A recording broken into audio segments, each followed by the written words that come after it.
Thank you. Thank you. Ah, sure. Sure. Save it for the end.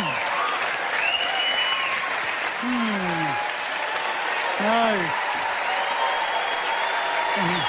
Tell them to shut up. Thank you.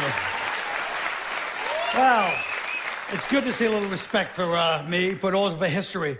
Because a lot of people feel history is very boring, don't they? Why? Because it is boring. People say it's boring because people are boring and history is about people. Obviously, it's going to be boring. Why are people boring? Because we haven't changed since time began. That's why it's the same stories in the Old Testament and the New York Post.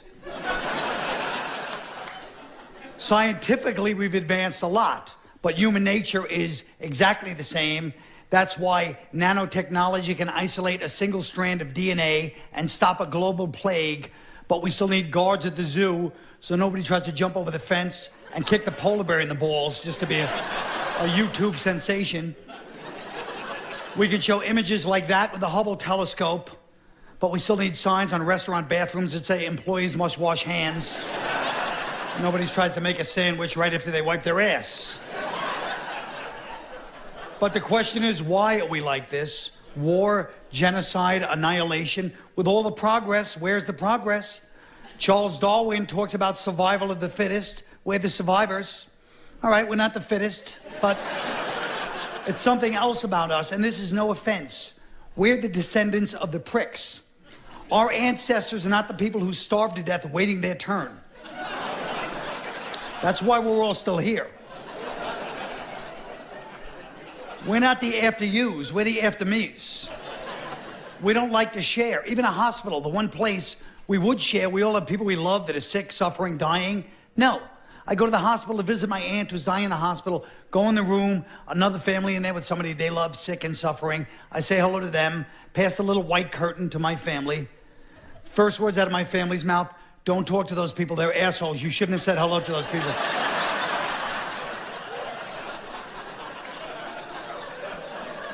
Why not? We think they took one of our chairs. We had 4 chairs, and they had 2. Now they have 3, and we only have 3, and the nurse is on their side. She's kind of a bitch. Then my aunt used one of her last breaths to say, move the TV, so they can if they want to be like that. So if you can't share a hospital room, how are you going to share the Middle East? You can't even share the elevator. You ever get in the elevator, you hit 12, somebody else gets on 1 second later, they hit 8. It's like, Jesus Christ. Assholes on this elevator. I let you in my elevator. You see I have important business transpiring on 12. You've got some bullshit happening on 8. I don't know what it is. You seem like a bullshit person. I can't believe the lack of consideration. There's enough for everybody. That's another lie being disproved there. There's enough for everybody. No, there's not. Mothers know this. Mothers understand this on a primal level because your mother goes to the supermarket, picks out the freshest vegetables, the ripest fruit for the family. If somebody ever asked her, what about the vegetables and fruit that don't look that good? She'd be like, I guess they're for some other family, huh? I'm here for my family. I think you get here earlier than me next time. That's how it works. The supermarket exposes the bloody battlefield that life is. We have to casually browse through the slain remains of the animals that weren't able to defend themselves as well as we were. That could easily be us up there, and chickens checking out our expiration dates. Then you go to the checkout, put down the divider sticks, marking your territory. Somebody reached over you like, you want to lose a hand? Get out of here. Every line is like that. Go to the ATM, that's a serious place. You have to get money for food, for survival. Somebody takes too long at the ATM, you start looking at the other people online, thousands of years of DNA starts kicking in. Like, is there a leader here, or is somebody going to do something? Or... a tribe starts to form. It's only a matter of time before someone's being flung around the ATM cubicle like a squirrel in a Rottweiler's mouth.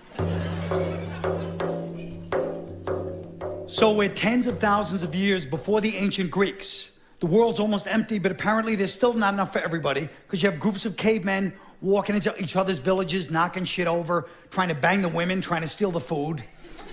So now you need leaders to defend yourself. How do you find leaders? Just like today. You don't find them, they find you. I still have friends that try to tell me they're in charge. They'll say it right to you. You need somebody like me to call you on your shit. Thank you. That's just what I felt was lacking in life, was a covertly hostile, marginal friend to supervise my behavior. Thanks. My friend winks hello when he sees me like that. We're grown men. He's like, what are you, the captain of the football team? I'm the freshman cheerleader. Oh, God, he noticed me. Like yourself. But back then, it's before language skills, but you knew who was going to run things because their posture told you where they were in evolution. These guys got their asses kicked by those guys, got the beat down by them guys, got knocked out by this guy because obviously he's in charge. He's standing there like that. Everybody else has the body language of a blogger. Now this guy's in charge. He's like, the food's going to go over here, all right? Weapons here. We're going to go to the bathroom over here. And I can't believe I still have to say this. If you're going to touch the food after you go to the bathroom, you wash your hands, please. It's 20,000 BC. Do we have to put up a sign? Come on. Get it together. Everybody's on board, except there's always the one guy who's got the defiant stance like that. Like, I don't know. The leader's like, do you have a problem? You want to say something? Nah, man, you know everything, I guess. Do your thing, you know. They end up in a fight to the death. And you still have friends to this day you'd like to kill for their body language. Your friends that stretch when you're trying to tell them a story, you know. Because that always makes you feel important, you know. You're not enough. They have to multitask to make you worth their while. They're like, go ahead, man, I'm listening, go ahead. Like, well, then my sister tried to kill herself. That's fucked up.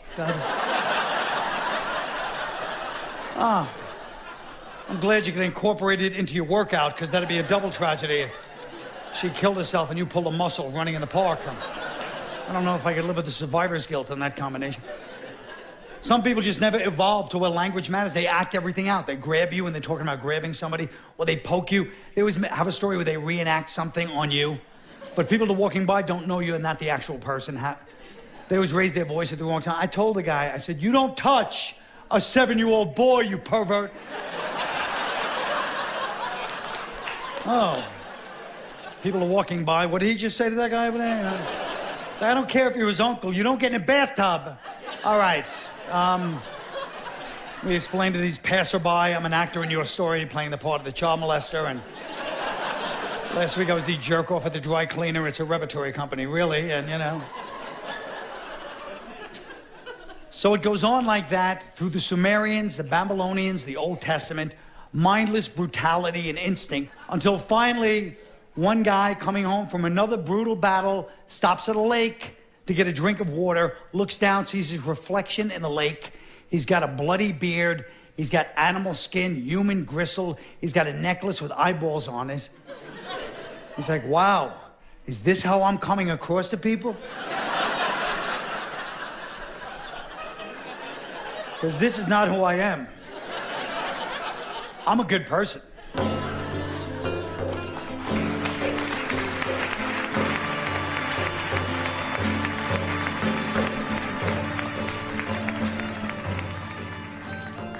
We decided we wanted to see ourselves for who we really were. And that was the first awakening, the ancient Greeks.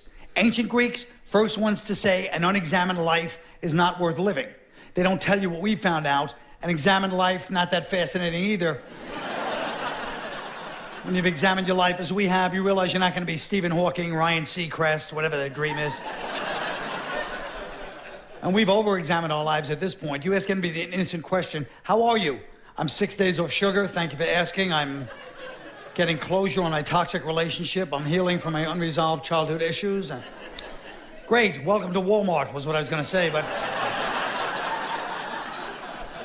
And the Greeks' first great realization, you have to be able to blame your problems on some outside forces you have no control over. They came up with the myths, the gods. Hey, that wasn't me. I wasn't late. Kronos, the god of time, told me to make a left at the Acropolis. And that wasn't me. That was Aphrodite, the goddess of love. She told me to sleep with both Aesop brothers at the same time. I wasn't being a slut. And I think she lives vicariously through me. I think she's banging Zeus. I talked to the oracle. And we use our outside forces we have no control over, our ethnicity. That's not me. That's my Latin blood. That's my Jewish guilt. That's my Irish temper. Well, people just say their ethnicity like that explains it all. I'm half Dominican, half Italian. What do you expect, right? Well, what do you expect, really? No. But But the myths didn't cover it all, so the Greeks had to invent theater. And the average Greek child was watching 40 hours of plays a week. You know, and the parents didn't like it, but the kids are glued to it. What could you do, right? So, but with plays, you could gossip about your neighbors publicly without being called on it. So if Oedipus wanted to approach Sophocles after the play, Sophocles, interesting play there.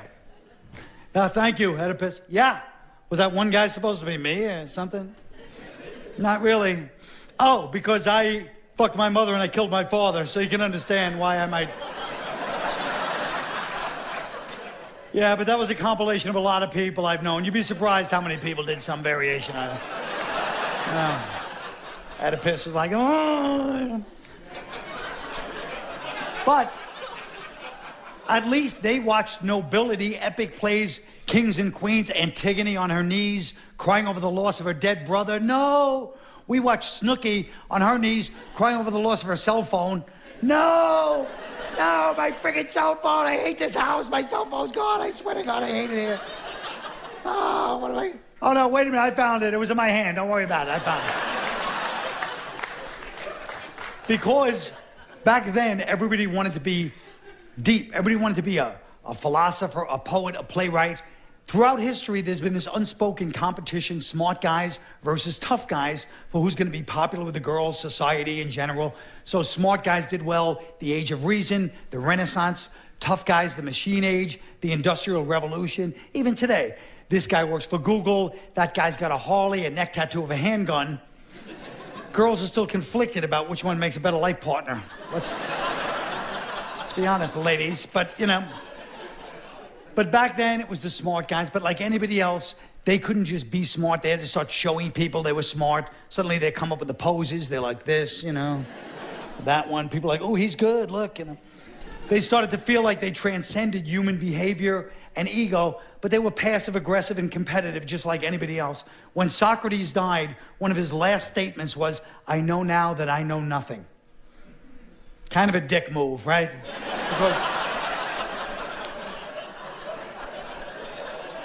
Because you're the greatest philosopher, everybody knows that. You're dying. All these other philosophers still alive. You're like, oh, it's all bullshit anyway, you know. These guys have to do damage control just to make a living now, you know. People are coming up, is that it? Was it all bullshit? No, I know what he meant by that. We talked about it. You know, it's similar to something I once said, you're never in the same river twice, you know. I'll be talking about it tonight at the Parthenon, 2 shows, 4 drachmas, amphitheater style seating, of course. But the Greeks made the same mistake that we make. They continued to do the same thing even after it stopped working. You can't think your way out of everything, and we do the same thing. Example, our economic collapse. All the great economists get together every year, have these giant summits, conferences. None of them see this collapse coming. Why? Because they hold the economic summits in Davos, Switzerland. So that's Plato's cave. That's Plato's cave theory right there. Because Plato's cave theory is if you live in a cave, all you see is shadows, that's your reality. So if you hold economic summits in Davos, Switzerland, that's going to be your reality. The economists are out all day, they come back to the hotel. I was out, don't worry, the economy's fine. I was talking to people and walking around, everything runs on time, I don't know. Picked up the Swatch for a pretty good price. If they held the economic summits in Haiti, they would come back to the hotel, shut it down. I don't know what we're doing, but it's not working. So whatever we're doing, it's all...